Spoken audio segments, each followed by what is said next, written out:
มันบ่ยังนี่บ่เอาลองเบิ่งมันยังเลยเฮ็ดแกะถึงทางอยู่บ่ล่ะค่อยๆล่ะใจเย็นแล้วยังนี่ใจเย็นเอา เฮ้ย บ่ พี่น้องเนาะอ่อนยามค่อยคำลงแรงเนาะแผงกายเข้ามาอยู่หน้าบ้านน้องแต่งจริงพี่น้อยเนาะมาหาทางน้องใจดีเพิ่นพี่น้อยเนาะพร้อมทางประธานป้องเฮาเนาะหรือว่าทางเบาตูนพี่น้อยเนาะในทางเบาไล่นำโดยสบายดีทางเบาตูนเบาไล่ซับข่อยแล้วมันร้อนแต่เค็ดมันร้อนพดน้ำเอาอยู่บ้านน้องป๊อบเมื่อกี้นี่เนาะโอ้โตแสบหูแสบตายามพระอาทิตย์ค่อยคำลงแรงส่องแสงใส่เฮือนเราเหลืองเฮ้อพี่น้อยเนาะ เฮ้ย สีอย่างนี้นี่เนาะ เป็นเนาะป้าพี่น้อยเนาะทางเบาตูนเป็นเขามามื้อนี้ก็มีธุระหลายเติบอยู่ได้นี่ก็ได้เนาะเฮือนงามเนาะโดยสบายดีจ้ะไสสองสาวเพิ่นมาพี่เปาะจุไหนโอ้ดึกดอก1 บาทเดียวเลยเนาะ แล้วหรือเปล่าเว้ยยังอยู่ เอาพี่น้อยเนาะเอาก่อน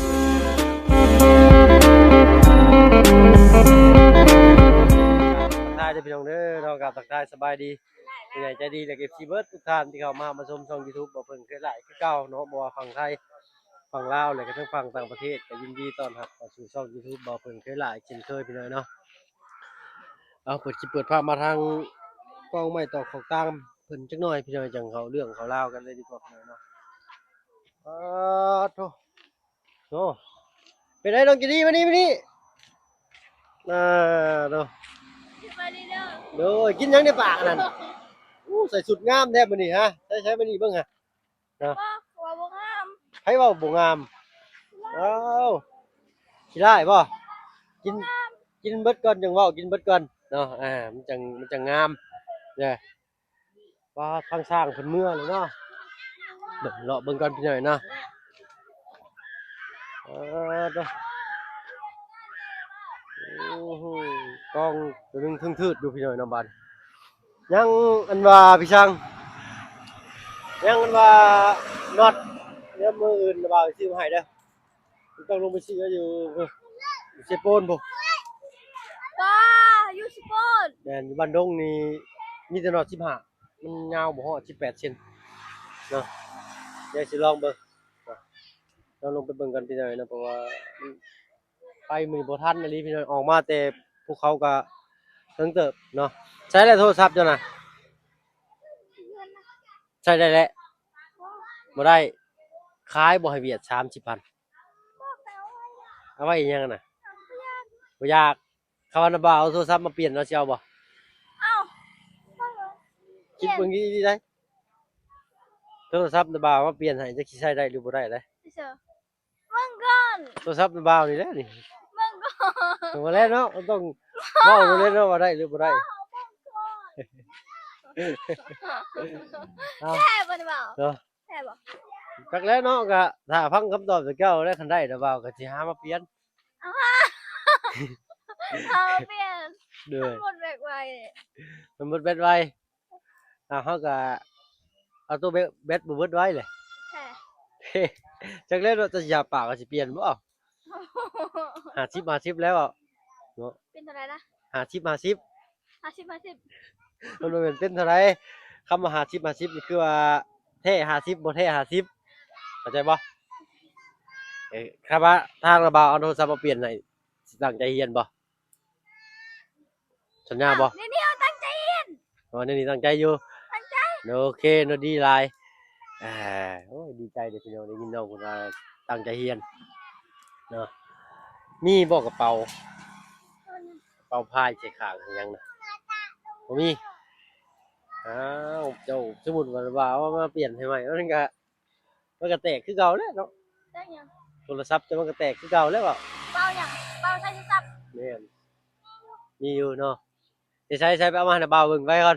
เอายังนะ กระเป๋า โอ้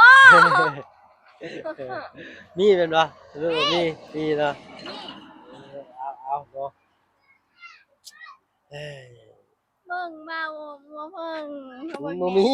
แต่กระเป๋านะบ่าวบ่มี เดี๋ยวนะบ่าวจะเบิ่งเดี๋ยวเด้อนี่ยังไม่ได้เก็บโทรศัพท์เลยนี่แฟนบ่มี อ้าวไม่ใช่บอกว่า ว่าสมุดซื้อนะบ่าวสมุดซื้อ โอ้เกินไปน้องก็ต้องมีคอเล็ก ใจแล้วล่ะ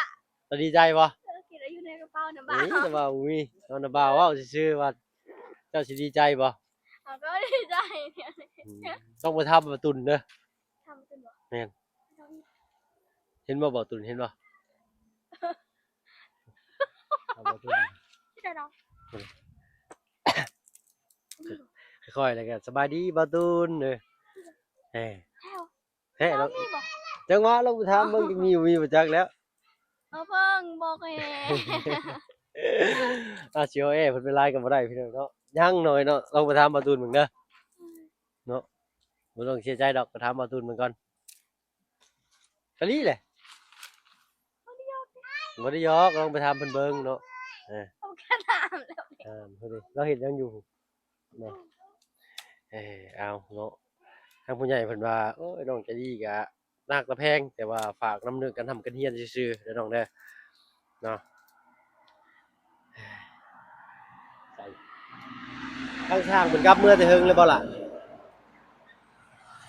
ทางช่างกลับเมื่อแต่เฮิงแหละฮะสร้างกบไม้นั่นแหละแต่บ่ฮู้ เอาทางเลย อาบน้ำมาก็แล้วมีไผได้เข้ามาบ่ดิหลายคนอยู่เอาถึงได้ก็รอขาทางบ่อตูนเพิ่นจักหน่อยไปหาบ่อตูนเพิ่นก่อนก็ได้ไป ว่าดิ เดี๋ยวน่ะบ่าวสิพักโทรศัพท์ก่อนมันร้อนหน่อยเนาะเอาให้ไปสัมภาษณ์กับบ่อตูนเพิ่นท่าแป๊บนึงเนาะทางน่ะบ่าวขอพักโทรศัพท์ก่อนจักหน่อยไปย่อยเนาะทางว่าเพิ่นก็บ่จักสิไปน้องเพิ่นได้พี่น้องเนาะใครว่าสิให้ก็จักสิได้เดี๋ยวว่าเพิ่นสิลองเพิ่นกันเนาะดูกันเด้อ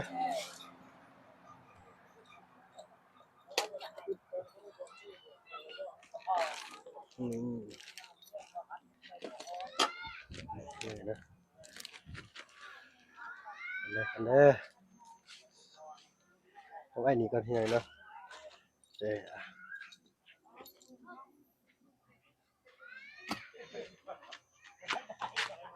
ื่อโทรศัพท์บอก จับกล้องให้ทำบ่าว อ่า ได้ เพิ่งดีใจ เอาพี่น้อยเนาะเฮาก็ถ้าคิดอะไรถ้าว่าเพิ่นก็สะใภ้บ่ค่อยเก่งเนาะแบบว่าเป็นคนตรงๆหลายกว่านะ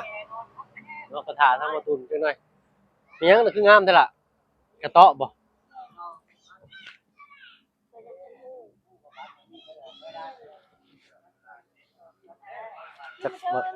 จักบ่ตุนเพิ่นพร้อมหรือบ่พี่น้อยเนาะค่อยตื่นเต้นกว่าเราอีก เรายังหูโตเลย สั่นเลยคนนึงนะ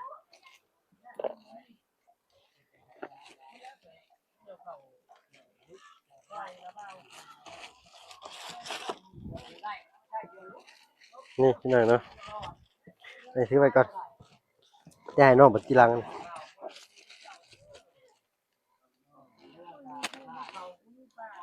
เขาทาเขาให้น้องเพิ่นลิ้นด้นหลายกะ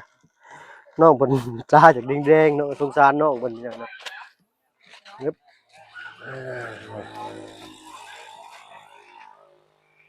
เราถ่ายจังน้อยพี่น้อยเนาะผมทางแม่ผมเอาโทรศัพท์อันเก่ามาก่อนพี่น้อยเนาะ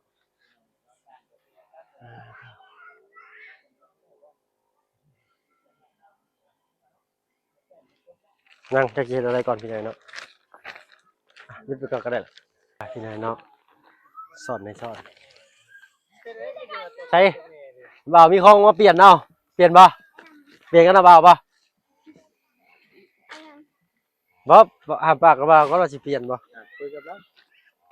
กระเป๋าซื่อๆนะบ่าวถามว่าบ่มีกระเป๋ามีแต่กระเป๋าอันเดียว ไม่ต้องบอกมาเปลี่ยน ก็เปลี่ยนนี่แหละเนาะก็น้องสิเปลี่ยนให้นะบ่าวบ่นะนะบ่าวมีแต่กระเป๋า เอาไม่ต้องบอกเปลี่ยน บ่เปลี่ยนบ่ ได้ลูกเจ้าไหนเลยเหมือนลุงนี่นะพี่แจ๊ค เอาได้เบิ่งได้ เอาบ่เพิ่งมันนั่งเคียงข้างตั้งนี่ก็ได้ล่ะ ตั้งกันก็ได้ล่ะอึ๊บได้พี่น้อยเนาะ มาจังหน่อย อึ๊บเอากลับทักทายสบายดีทางบ่าวตุนนำพี่น้อยเนาะเลยตาโต ตกลงกับเราแม่เราบ่น่ะ เปลี่ยนบ่ ระหว่าง มี โทรศัพท์ แต่กระเป๋าเลย เราจะทำมาเปลี่ยนอยู่นี่เห็นแต่กระเป๋าเปลี่ยน คือโทรศัพท์เราเปลี่ยนอยู่สัตว์เอากระเป๋าได้ใส่เงินได้ล่ะ แม่น แต่เดี๋ยวนี้เขาไม่เงินจะกีบ โอ้ยกระบะกระบอกพี่น้องเอ้ย ไม่แต่กระเป๋าสื่อ บ่มีดีน่ะ เอาบ่คันจะมาหาซื่อ อย่างนี้ อ่า อย่างนี้ เบิ่งให้แล้ว ๆกระเป๋าซื่อนี่แหละ เห็นอยู่บ่เห็นอยู่บ่ เห็นมีบ่ล่ะ อย่างนี้ ใช้ คือเวน ใช้ระบาด เบิ่งเงินได้ ไหน คอยได้มัน ก็อย่างนี้หรือเปล่า เอาลองเบิ่งมันยังเลยเฮ็ดแกะถึงทางอยู่บ่ล่ะค่อยๆล่ะใจเย็นใจเย็น แล้วอย่างนี้ ใจเย็นเอา เฮ้ย ป้า ดีใจดีใจ ว่าไง นี่แหละถามมันก่อนมียังอีกบัดมียังอีกก่อน 7 iPhone Pro Max 17 Pro Max เลยเนาะเอา แม่ เนาะ นี่ เอากะมันน่ะ พอใส่ไปก่อนพี่เลยเนาะเอากะ แม่นบ่ยี่ห้อเดียวกันบ่รุ่นเดียวกันบ่นี่ยี่ห้อเดียวกันแต่คนละรุ่นบ่ คนละรุ่นกันเล เอย อบ่ คือโพสิเจ็ด แต่ มีอีกยังบ่เบิดนะบ่าวนี่ให้กันไว้บ่ให้มันแตกเด้อบัดนี้เด้อใส่ไว้ตลอดเด้อเอาเฮ็ดได้ก่อน ใช่เด้อ นี่เห็นบ่นะบ่าวนะบ่าวบอกว่าครับของจากผู้ใหญ่เฮ็ดได้ก่อน ขอบใจ แหม่ถ้าว่าอ่าน้องจะดีเฮ็ดผิดได้ก็ขอโทษขออภัยต่อดูถ้าว่าร้านใจดีเฮ็ดผิดได้ก็ขอโทษขออภัย ขอโทษขออภัยเด้อ เด้ชื่อไว้เด้อเนาะเอา เออ ขอบใจเด้อ ใส่ไว้เด้อไม่ให้มันแตกได้อบัดนี้ เท่าไหร่นะเราซื้อ อันนี้บ่มันบ่าวมีบินอยู่เด้อนี่เลยเนาะบิน เงินว่า จำนวน2ล้านห้าเนาะทางประตูนำพี่หน่อยเนาะ2ล้านห้าชิมมันใส่ให้แล้วเหมือนกันเด้อ แสน พี่ชิมอยู่พี่ล่ะ เนาะใน ชิมอยู่เลยเพิ่นสมัครอีเมลให้เรียบร้อยเด้อ เรื่องนี้ เบิ่งอันนี้ก็มีหูฟัง อินฟินิก ดีใจ ดีใจบ่ ดีใจดีใจ ออก ดี ใหม่ ใจ ล่าสุด นาฬิกาหรือว่าโมงก็มีนี่ บ่ตูนได้ซื้อให้น้องป้า รักษาเด้อบัดนี้เด้อเอานี่ ใส่ดีเอจีเพิ่นก็ยังว่าใส่ดีโอเค มีแนวจิ้มนำ สภาพคอเลยตัวนี้ บ่ ใช่ว่าสิเปลี่ยนกันนะบ่าวเนาะ สถานีมันเคยอยู่กับเราแล้ว มันเคยอยู่กับเฮาเลย เอ้า ธรรมดาพี่หน่อยเนาะเอา มันแตกแล้วเจ้าจะไปยัง เราจะเป็นอย่างเสีย ระเบ้ามีแล้วแนวระเบ้าสิเฮ็ด เป็นอย่าง ระเบ้า เอาหนูบ่าวก็ดินบ่ค่อยเป็นบ่ได้มีแต่เพิ่นสมัครให้เพิ่นสมัครอีเมลให้เรียบร้อยเนาะ ส่งใช้สามที่ผม เลยนั่นนี่ก็หูฟังแต่ก็ยังบ่ได้ลองหูฟังให้น้องบ่ดอกเดี๋ยวลูกเอาไปตู้ ถ้าจิ้มนี่ต้องเอาเก็บไว้กับกล่องนั่นก็ได้เวลาจะเปลี่ยนจะเปลี่ยนนี่โอเคอันนี้ใส่ก็เอาเข้าใส่อันนี้บุคคลแนะนำไม่ใส่บันไดมันจะเป็นแบบว่ามันสีโบเอาใจใส่อย่างอื่นเถอะนะเนาะใส่ย่ำนอนก็ได้เนาะย่ำแบบว่าคนลายๆเขาค่อยๆชุบเขาหน่อยนึงเขาข้างนึงเนาะบุให้ใส่ตลอดเด้มันสิเจ็บหูแต่ก็ยันเป็นหูอื้อไปแล้วเขาต้องเนี่ยนั่นแหละ เราต้องเอาใจใส่น้ำลาย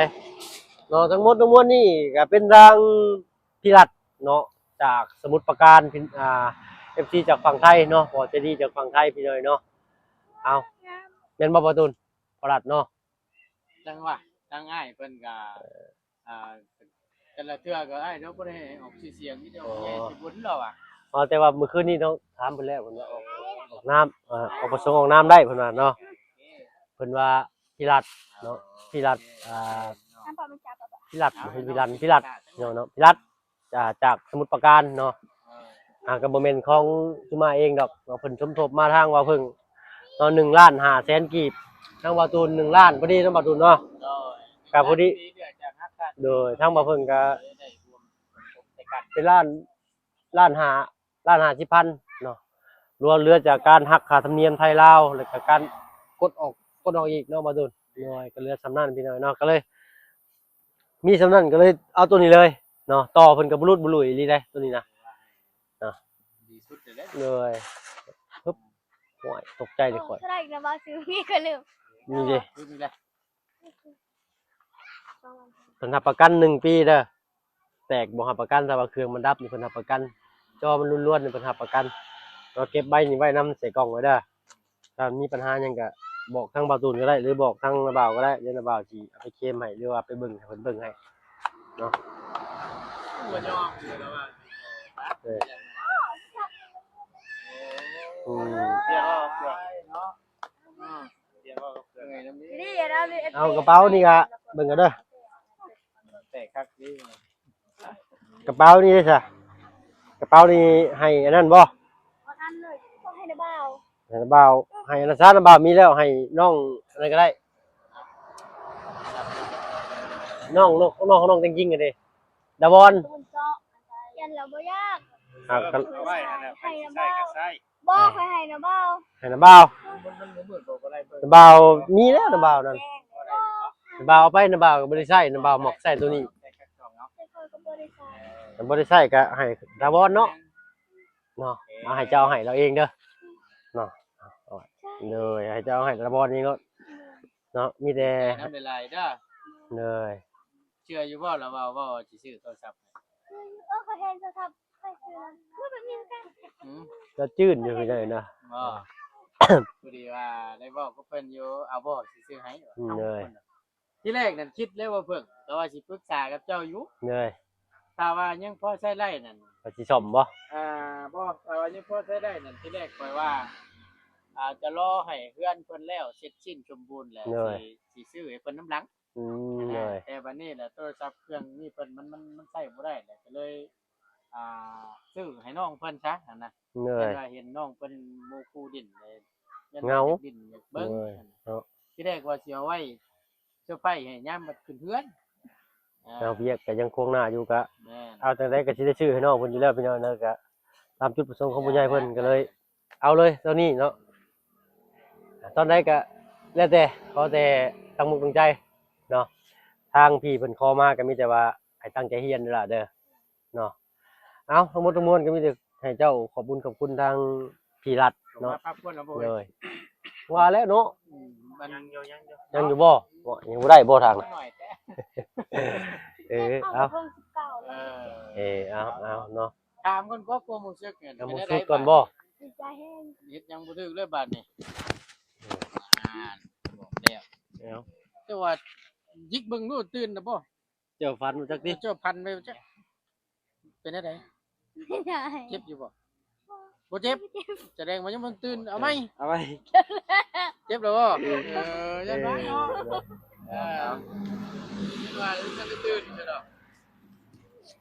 เก็บนี่ก่อน คือตั้งแล้วว่า เดี๋ยวจะเบาใส่ไว้นี่ให้เด้อ แต่ว่าเน้น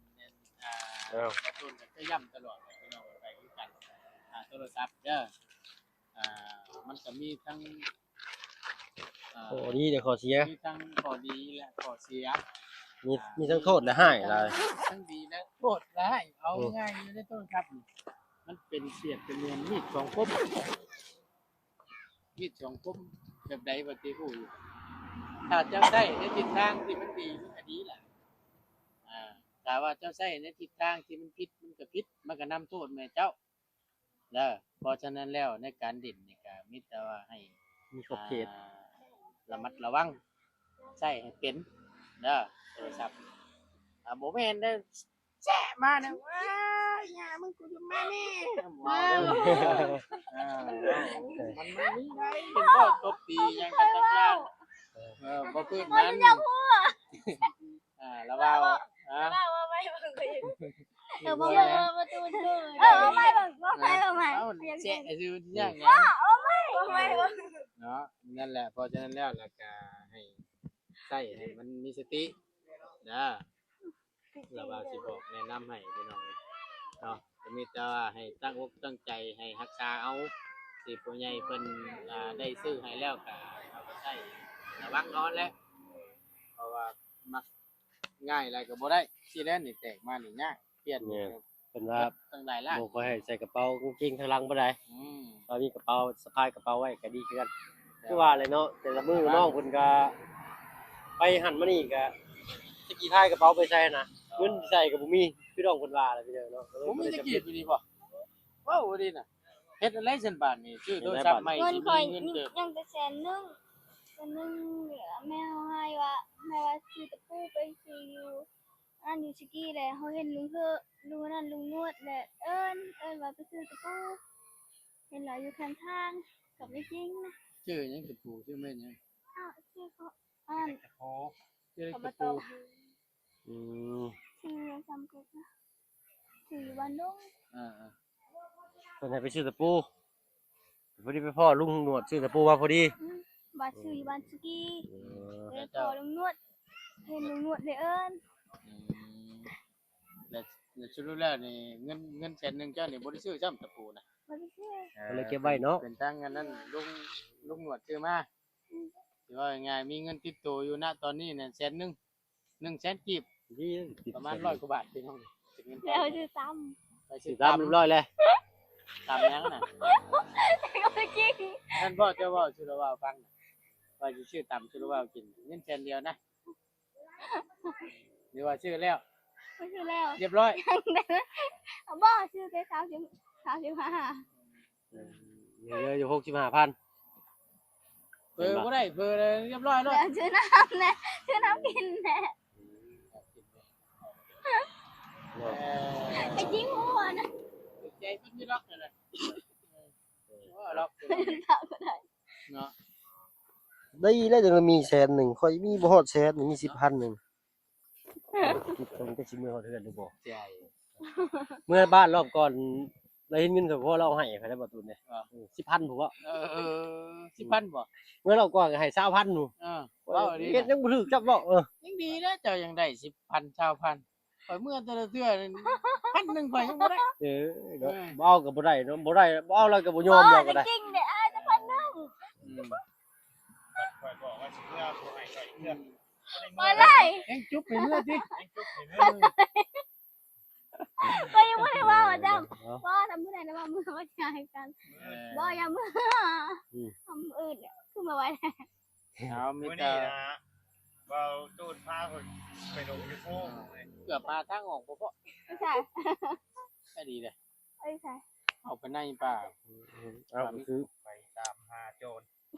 ก็ได้เลย โดนลักโทษ ได้เลยสมมาประควรแล้วบ่จักเนาะมันก็ตัดได้จักหน่อยนี่เนาะ ได้แล้ว มีแต่ว่าให้เพิ่น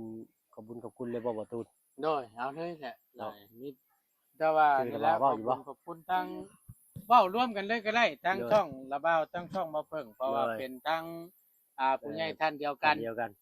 พอดี เลย ทั้งง่ายเพิ่นก็ให้ทั้งบ่บุญเบาเพิ่งเวลา เลย สะพานบุญแล้วก็ร่วมถึงทั้งบ่ตูนนำก็เลยไล่ร่วมสมทบช่วยกัน ที่แรกกันนำบ่ตูนที่แรกว่าจะไว้เป็นทุนการเฮ็ดวงอีหลาเพิ่นแล้ววันนี้ก็เลยได้ล่มใหม่แล้วก็เลยทั้งง่ายแล้วว่าเอาโทรศัพท์เห็นทั้งน้องเพิ่นมันแตกแล้วโทรศัพท์น้องเพิ่นแตกเลยก็เลยอ้ายเราบอกว่าให้ร่วมสมทบกับบ่เพิ่งก็เลยซื้อโทรศัพท์มาให้ทั้งเจ้านี่แหละเป็นทั้งอ้ายใจดีอยู่ฝั่งไทยเด้อ ก็มีแต่ว่าสองมือนุบขึ้นอวยพรให้ทั้งอ้ายเพิ่นให้เพิ่นอยู่ดีมีแฮงนี่ล่ะ ตั้งใจเด้อ ตั้งใจเด้อเอา ขอบคุณผู้ใหญ่ใจดีที่ซื้อโทรศัพท์มาให้ลูกให้หลานขอให้สุขภาพแข็งแรงความเจ็บขอให้ได้คนใครอยากให้มีปรารถนาสิ่งใดและขอให้ได้สิ่งนั้นขอให้อายุมันควรยืน สุเนาะ สาธุดีใจนำหลายๆเด้อ ดีใจน้ำน้องเพิ่นพี่น้องถ้าว่าเพิ่นก็ผมยังขอบคุณแทนคุณทางพี่รัฐเนาะทางฝั่งไทยจากจังหวัดสมุทรปราการเนาะก็มีแต่คำเว้าคำจาเลยก็คำอวยพรด้วยใจความเจ็บอย่าสิได้ความไข้อย่าสิมีให้บ่ให้ผ่านมานบ่ให้เบียดเด้อเด้อเนาะเดินทางไปไสมาไสก็ให้ตลอดปลอดภัยเนาะที่สำคัญก็สุขภาพร่างกายแข็งแรงตลอดปีตลอดไปอยู่เป็นคำโพคำใจให้ลูกให้หลานไปนานๆเนาะสาธุเลยเนาะ เอาในนามต้องทางบ่ตูนเนาะก็ขอบคุณทั้งอ้ายใหญ่ใจดีหลายๆเนาะที่ได้ไว้วางใจให้กับทางบ่ตูนเป็นสะพานบุญให้โดยตลอดมาเป็นน้องเอกจนมาฮอดปัจจุบันนี้เนาะก็ขอบคุณทั้งอ้ายครอบครัวจงดีๆมีแฮงน้อมรับที่ขอได้เงินเดือนเนาะเตือนก็ขอให้ได้เงินแสนได้เด้อบ่ว่าจะธุรกิจการงานใดๆค้าขายงานมือหนึงอยู่ก็ขอให้เจริญรุ่งเรืองในหน้าที่การงานเนาะตลอดปีตลอดไปรับได้ทุกใจมั่นใจก็คอยเดินทางตลอดปลอดภัยได้เด้อเนาะ สิ่งที่สำคัญก็คือสุขภาพนะดีแห้งขอร่ำขอรวยได้เด้อเนาะ สุเนาะ เนาะไปสมมาประกวดนี่แหละเฮาก็ว่านี่ แต่ละคนนี่ก็บ่คือกันเนาะบ่ตูนเนาะ นะ บ่คือกันเนาะ แบบใดก็ เพิ่นเอิ้นคำอวยพรนี่นะ อวยพรนี่ใช่บ่แล้วแต่ เรื่องของผู้คนเนาะ ไหน เออบ างคนเพิ่นก็อวยพรอีกแบบนึง เลย แล้วแต่ผู้ เป็นเอกลักษณ์ของไผเพิ่น เนาะ เนาะ ใส่ของเรา เมื่อวานได้กระสร้างพี่น้อยเนาะก็ขอให้มันก็เริ่มกันได้เนาะไปน้องใจดี นี่แต่ว่าสากไว้ก่อนนะนางเด้อให้มันเต็ม เอาทางนาบ่าวมากันยังบ่ได้เห็นหยังจ้ำ ถ่ายรูปเดี๋ยวก็เฮ้ย มีแต่ว่าให้เพิ่น เนาะเอาถ่ายรูปหนึงก็จังหน่อยไปเอารูปน้ำแน่น้อยหนึง จับใส่เอากล้องนำบ่ จะจับกล้องกันเลยไป เดี๋ยว